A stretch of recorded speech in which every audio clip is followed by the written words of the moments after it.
Okay, Krystal, what are your breaking points today? Well, while New York City was reaching for a real estate-friendly corporatist cloaking himself in weaponized identitarian language, its downtrodden neighbor to the north, Buffalo, was following a very different script. So Buffalo, the fated former crown jewel of the industrial north, appears to have just elected a socialist mayor. It's first in history and the first black woman ever to head that city. Meet India Walton, the first socialist mayor of a major city in 60 years. Yourself a socialist? Oh, absolutely. the entire intent of this campaign is to draw down power and resources to the ground level and to the hands of the people. And when we think about socialism, we're perfectly fine with socialism for the rich. We will bail out Wall Street and banks and give $1 billion in tax incentives to one of the richest people in the world to build an empty Tesla factory in South Buffalo.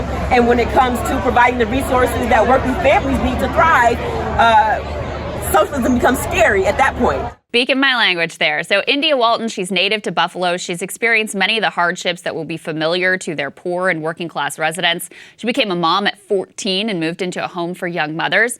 And when India was 19, she had twin babies who required time in the NICU and routine follow-up appointments that had India bringing her babies and their medical equipment across town on the bus day after day. Her experience with the healthcare system, it both inspired her and it distressed her. She was grateful, of course, for the life-saving care of her babies, but she also felt dismissed and condescended to and ill-equipped to make the critical decisions that would reverberate throughout their entire lives. In response, she became a nurse herself, and then she became an active member of her union, SEIU 1199. Now, in this mayoral race, India was such a long shot. She was going up against a close ally of Governor Cuomo and four-time incumbent is a guy named Byron Brown. Now, Brown had taken a typically corporate approach to Buffalo's revitalization, from an aborted attempt to bring in a gigantic Bass Pro Shops to the city's storied waterfront, to Cuomo's absurdly wasteful billion-dollar investment in a Tesla factory that has not come close to creating all of the jobs that it promised. Longtime residents, they say they feel largely left out of the touted renaissance of that city.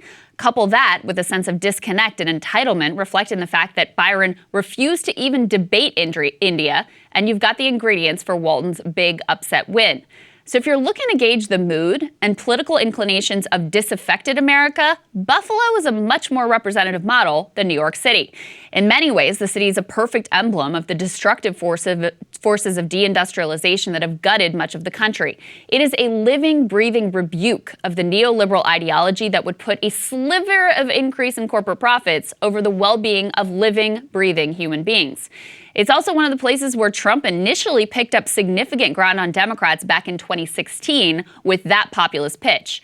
Now, you likely already know the story of Buffalo because it's so similar to other cities and towns across America. It was once bustling, prosperous, host to industry and commerce, a largely unionized workforce, working tough jobs, but also gaining middle-class stability. It was a glittering beacon of American prosperity with architectural beauty and a diversity of shipping and industrial jobs.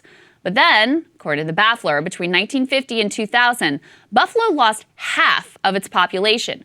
Where it once boasted the most millionaires per capita of any city in the country, Buffalo saw its factories and preeminence as a logistics hub slip away over the decades, leaving a dilapidated core with abandoned factories, decaying housing, and deteriorating infrastructure for those who remained. Jobs were scarce, and middle-class jobs even scarcer. You can understand why their residents might be ready to try something different. But Walton's not alone as a lefty mayoral candidate shocking incumbents. Working Families Party scored an upset win in Rochester, New York on that same night when voters elected Malik Evans over incumbent Lovely Warren. A few weeks back, Pittsburgh voters chose progressive primary challenger Ed Gainey over incumbent mayor Bill Peduto. But of the three, Walton is the only out-and-out socialist. So, can she succeed? Well, it's a brutally tough job that she stepped into. How to craft a decent life for the working class citizens of one city when the entire American system of profits over everything is set against you. But there is a successful tradition of American socialist mayors to embrace. The last socialist mayor of a major city was a so-called sewer socialist. Now, that was the originally pejorative name given to Milwaukee area socialists who were fond in the 1930s of bragging about their city's excellent sewer system. They preferred these sorts of practical governing considerations, impacting the lives of people directly, to revolutionary rhetoric and philosophical debates. healthcare, housing, efficient public works. This practical approach paid dividends and created a long run of political success for the socialists in Milwaukee. Or you could look to the one and only Bernie Sanders. When he shocked the Burlington political establishment and knocked off their incumbent mayor, the powers that be did everything they could to guarantee his failure. An oppositional city council essentially defunded government, forcing Sanders to get really creative. And he did. He devolved power to local communities, truly bringing citizens directly into government. An approach reflected in his regular public access TV show, Bernie Speaks with the Community. Amazing footage there, by the way, if you haven't seen it.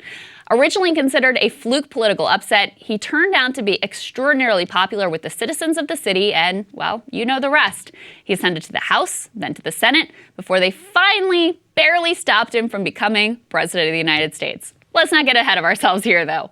The bottom line is this. Yes, there are some hard lessons for the left in the New York City mayoral race debacle. But there's also some lessons in New York's second largest city and some big questions. Namely this one, can the sewer socialists rise again?